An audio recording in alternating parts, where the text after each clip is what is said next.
This is an emergency episode of the MeidasTouch podcast. I'm Ben Meiselas. I want to bring in Scott MacFarlane, the head of the MeidasTouch Washington, D.C. Bureau. Great to see you, Scott. And we wanted to do this emergency podcast, this emergency episode live because, frankly, as outrageous as it is, Todd Blanche's and Donald Trump's conduct, working to now try to with chicanery, with fraud, pretend in order to get Blanche confirmed as the Attorney General that they are somehow rescinding the anti-weaponization fund with this order that they did at midnight.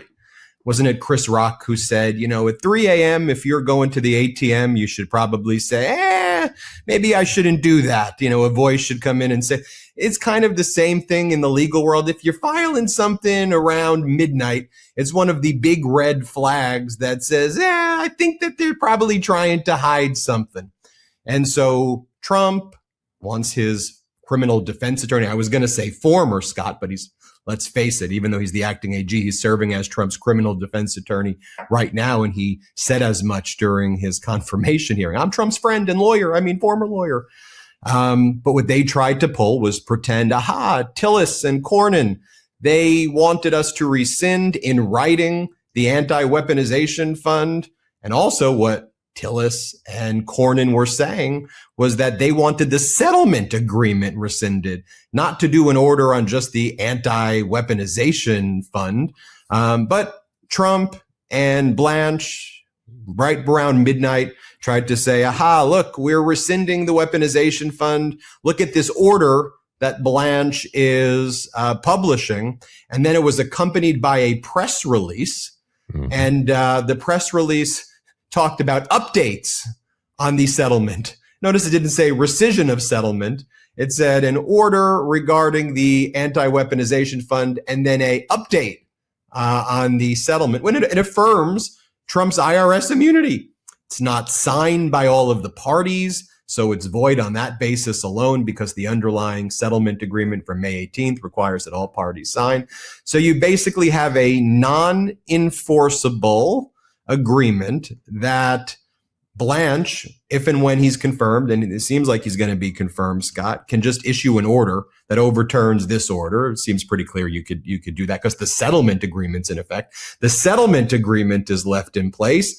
And the addendum from May 19th, the settlement was May 18th, the addendum which gives Trump immunity from tax fraud and criminal and federal prosecution, from all of the tax fraud he may have engaged in and unpaid taxes from the date of the settlement agreement going back in time.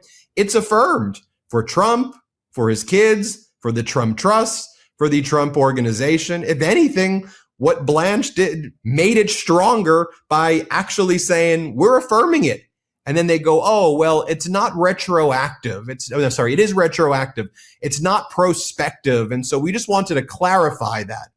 It's like, anybody who knows the most basics about law know you can't waive future conduct that you don't know exists yet. So of course it is a retroactive waiver. That's what everybody knew it to be. And so I'll pause there, Scott, because I just wanted to give that.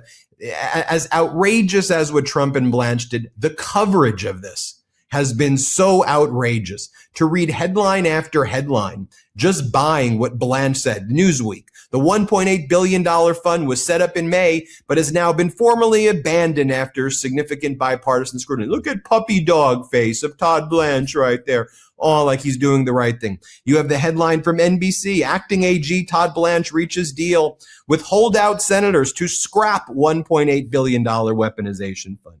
CBS, acting Attorney General Todd Blanche issues order rescinding anti-weaponization fund. The Hill, Cornyn reaches deal on anti-weaponization fund to allow Blanche nomination to advance. ABC, key Republicans say they'll support Blanche for AG after he rescinds anti-weaponization fund. And like so much of corporate news reporting, it focuses on the personalities, a deal, a no deal, just parroting that versus what really happened here, which is the real story. So Scott, break it down and break down the fallout on Capitol Hill. This is what a fig leaf looks like politically. This is what you do when you want to do the bare minimum to secure the support you need for the next day. Yes, Todd Blanche has secured the support he needs for tomorrow for his Judiciary Committee business meeting on his nomination. John Cornyn's on board. Tom Tillis is on board. Nobody I'm talking to in the U.S. Senate is fooled by this. Nobody in the U.S. Senate truly believes the fund is really dead. Nobody in the U.S. Senate with whom I'm speaking truly believes the IRS sweetheart immunity deal is limited or gone. But Todd Blanche has given those two Republicans a fig leaf to get through the day. Doesn't mean he's not going to run into trouble when the full U.S. Senate entertains his nomination in the coming weeks. And it doesn't mean there are a number of backdoor ways for him to revoke this memo, either after his confirmation vote or the day after Election Day. I would look at November as a prime time for them to dial back whatever they're doing to secure support now. But to me, Ben, this feels like a political version of the old TV show Three's Company, which, if you're old enough, you know, had the same damn story arc every episode. There's a misunderstanding. Somebody overhears something wrong. Drama ensues, and they resolve it in 30 minutes. This slush fund is the same story arc in every chapter. They say it's dead. They promise it's dead. They put in writing that it's dead. It's not truly dead. It's the same story episode after episode. And for Democrats, there is an opportunity they're sensing here, Ben. This is an albatross they can hang around the neck of Republicans over the next 90 days because everybody's in on the joke. They know this is just a fig leaf. They know it's not dead. Democrats can press it as a campaign issue the same way they did yesterday when tomorrow comes. You know, I'm not old enough for Three's Company, believe it or not, but I am old enough. But I am old enough to be a lawyer for, I can't believe it, 17 years, though no longer practicing. I am a professor at USC Law, but let me be very blunt. I think somebody who just showed up on the very first day of law school would be able to, pretty easily say, whoa, whoa, whoa. There are lots of red flags here. So it's deeply distressing, Scott, to see how this is being reported in corporate news on the transactional nature of Cornyn and Tillis versus the massive sham that this thing is. So let me just tell people, if you wanted to rescind a settlement agreement, here's what you would say. All parties hereby rescind the settlement agreement. Sign the parties. That's it. It doesn't require more than that sentence. And you could, beef it up a little bit if you want to. All parties hereby rescind the settlement agreement forever. And for the avoidance of doubt, it shall forever be unenforceable in any forum, tribunal, arbitration. You could start listing it out. But the basic premise is you say the settlement agreement is unenforceable. And then you have it signed by all of the parties. Because when you look at the agreements, there was a May 18th agreement and then the May 19th addendum. The May 18th agreement, paragraph 8, says in order for this to be modified, it needs to be signed by all parties. And what did Todd Blanche do last night? It's like he issued a press release, like he issued an order. And the order, as though like the DOJ issues orders, like what he's issuing executive orders, but it's just signed by him, not by all of the parties. And then if you look at what the other document he released, it says Department of Justice rescinds anti-weaponization order, not the settlement, and addresses the May 19th release. And addresses. I didn't need somebody to address it. That wasn't what the call out was. It was rescind it.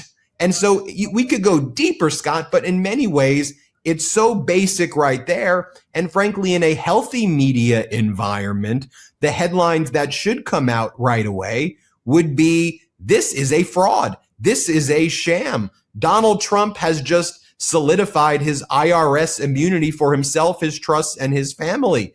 And if anything, to the extent this has effect at all, Trump throws his J6ers, his buds that he sings the songs with. They get the short end of this. They get thrown under the bus. And it was always about Trump all along, Scott.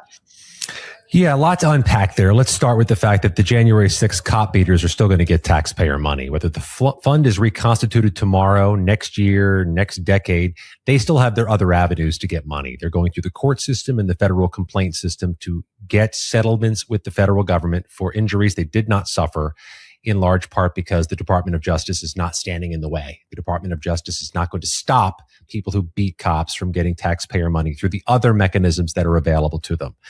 About the media's handling, the corporate media's handling of this, they have boxed themselves in because they offer uniquely finite amount of time to big issues like this. If I was at Network News, Ben, I would be given 60 seconds tonight, 60 seconds to tell the entirety of this story.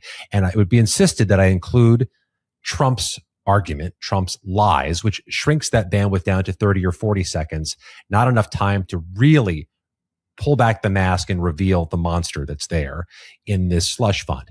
But also, it's not lost on anybody, Ben, that today, a transmission of appeal was made to the 11th Circuit Court from Florida by Team Trump as they try to challenge the Florida federal judges dunking on the slush fund and the IRS immunity deal. They're still fighting in court to sustain, if not resuscitate, both these things that Todd Blanche allegedly killed off last night. Today, they transmitted that appeal. It really feels like they're working in different directions on the same thing, but claiming that everybody's moving in the same direction.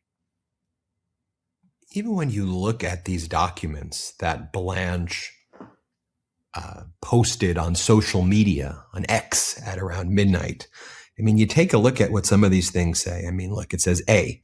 This is the August 2nd, 2026. The Attorney General's May 18, 2026 order establishing the Anti-Weaponization Fund is rescinded and shall have no force or effect. By the way, notice they're just rescinding the order, not the settlement agreement. And notice that they don't say forever, it can't be revived.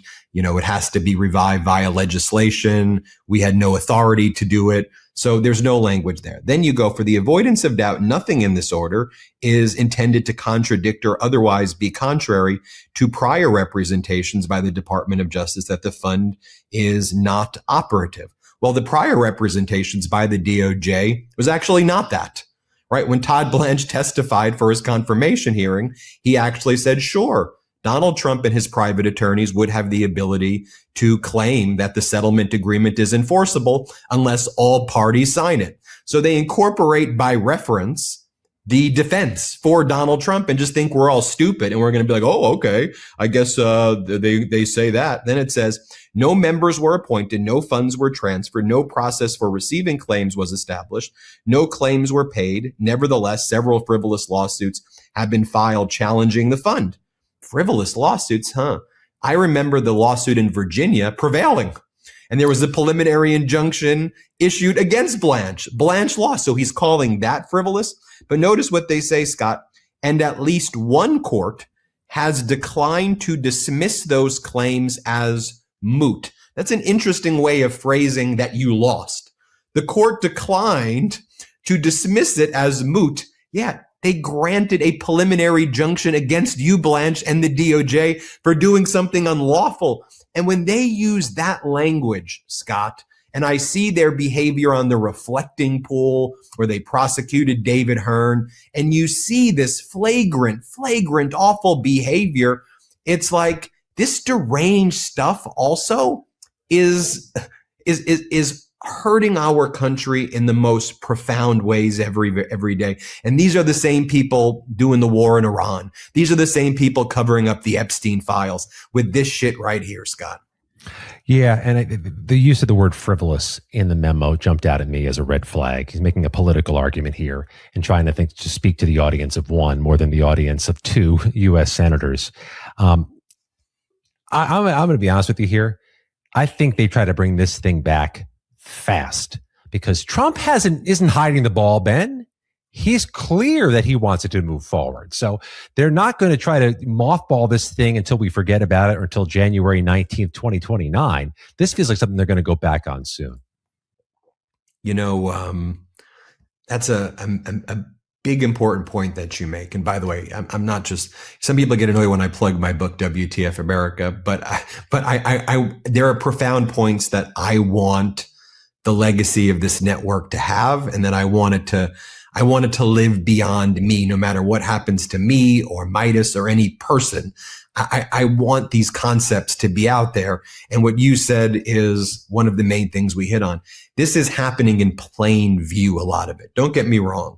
There's a lot of stuff that is happening quietly and corruptly, but a lot of it's happening right before our eyes. And we have to call out what, just because it's happening in front of us doesn't mean we give it a pass. And too frequently, that's what's happening. Final word, Scott, before we go. Let's keep an eye on what the Democrats say at Tuesday's Judiciary Committee meeting on the nomination. Let's see if they foreshadow where they're going on the Senate floor and how they're going to do outreach to Susan Collins, Lisa Murkowski, Mitch McConnell, and others who may be contrarian votes down the road. Scott, I know you got to go. I'll close out without you. Want to tell everybody, make sure you subscribe to Scott MacFarlane's YouTube channel, Scott MacFarlane Reports. Let's get Scott's channel 1 million subscribers. Subscribe to Scott's Substack as well. Scott's daily bulletin, daily reports are, I think, a must read. And Scott, it's been incredible to have you here on this network. I'm grateful for you. Thanks, brother. Good talking to you. You too. All right. Scott MacFarlane, everybody. And I want to really, again, emphasize, the importance of having people like Scott MacFarlane at this network, Katie Fang at this network, an entire legal channel of the top legal minds breaking all of this stuff down in real time to get out the accurate information. I think if there is some positive from this story, and it's obviously hard to find a lot of positive from what's happening here, I think that the people do get it. I think whether you are Democrat, Independent, or Republican, you understand that this is all a protection racket for Trump. One, for him to grift and crime and make more money for himself and make billions of dollars. That's all he cares about. He doesn't care about America's stature in the world. He doesn't care about what's going on here. He cares about making money for himself. That's it, period. Full stop. But and the protection racket here, having him avoid paying his taxes, that he can't be investigated. He can't be audited from the date of the agreement going back in time. But I think the positive news of all of this is that the people get it. And so you either, at this point, what's left of the MAGA base, this is what they like. They want that. They're good with it. They like being treated this way. It's hard to explain sometimes, whether you say it's because of their hatred of the other, whether it's because of, just they, who knows, why even waste time trying to think about why human beings have so little self-respect for themselves that they like being treated like that. But I think overwhelmingly the people know when they're seeing these headlines from the news, oh, a deal's been made. We're beyond that as a country now. And I think that's the strength of independent news and independent media. We go, okay, we're not dumb. What about the tax immunity that Trump built in for himself? What about that? Because you didn't address that at all. So what the hell is going on there? And what about the fact that the parties didn't sign this agreement? So it's an unenforceable agreement it's unenforceable. People understand what's going on here. And I'll just leave. I think it's just utterly pathetic that Tom Tillis and John Cornyn, that this is what they wanted. You have Tom Tillis say, from the outset, Cornyn and I were clear that we needed a written document addressing our concerns on the IRS audit agreement and the anti-weaponization fund that included constraining the scope of audit protection by limiting it to the parties of the settlement agreement and legally ending the anti-weaponization fund. We're pleased the Department of Justice has issued a formal order terminating the anti-weaponization fund. Additionally, the department has acknowledged in a binding written order that the audit settlement is limited to the plaintiffs and the scope does not extend beyond defendants in the lawsuit. The IRS and Treasury addressing concerns that multiple of our Republican colleagues share. Keep that up for a second, though, right there. I mean, it's just a lie. There is no order at all addressing the audit settlement issue. It doesn't say it. The order just deals with the anti-weaponization fund. There's a press release that Todd Blanche issued that talks about an update on the May 19th audit settlement, the IRS immunity for Trump. But that just affirms that Trump and his kids and his companies get the immunity. What do you mean it narrowed the scope? It didn't. How did it narrow the scope? It affirms it. It was always impossible to waive future unknown conduct. That's not a thing. You can't waive and settle future conduct that you're unaware of it. So when you do a settlement like this, you're waiving all past conduct from the date the settlement agreement is entered into, going back in time, all known and unknown claims. So anything that happened before May 19th, Trump can claim, I don't have to pay taxes on it. All known and unknown claims that preceded May 19th and before. Sure, after May 19th, I guess technically Donald Trump could be audited for that. But he's already made, in these first 2 years with the complicit Republicans, billions and billions and billions of dollars. And think about what would the capital gains or regular income tax be on that? Potentially billions of dollars, not $100 million. I know some people say tens of millions. No, it could be $1 billion. It could be $2 billion. We don't know the extent of how much money he's really made. They're claiming $4 to $5 billion. I think it's more than that. Just assume it's $5 billion. What would taxes be on that? $1.5 billion, which could potentially be waived because that was earned and made and before May 19th. By the way, what happened before May 19th? When is tax day, everybody? People are like, oh, well, then, future tax returns. Okay. You think he filed accurate tax returns on April? Now, if he filed inaccurate tax returns on April, that gets waived. So if you were going to do this as Trump, wouldn't you just file your April returns and just lie? I mean, if you're thinking the way Trump thinks, you do your April return. This is what I think Trump did. You basically say, I'm not paying taxes on it. All known and unknown claims get waived. And so that would be included. Of course it would be included. Why would that not be included? We're okay with that as a country. That's the story. It's happening in plain view. And just because it happened before our eyes doesn't mean we go, oh, well, they acknowledge the limited scope. What's the limited scope? Trump's kids, Trump's companies, Trump's trust all get IRS immunity from May 19th going back in time. Think about that. That's crazy. That's crazy. And it's in my view criminal. In my opinion, giving you my opinion, protected by the First Amendment. There you have it, everybody. We wanted to break this down for you. Thanks for watching. Subscribe to MacFarlane's channel. Subscribe to the MeidasTouch YouTube channel right here. And also get your copy of WTF America. Pre-order it right now, WTF America. Comes out October. We want to make sure you pre-order right now. Thanks, everybody. We appreciate you. Shout out Meidas Mighty. Thanks for watching. Before you go, our book, WTF America, is available for pre-order now. It's the story of how we got here and how we fight our way back. To pre-order, scan the QR code or click the link in the description. Let's do this.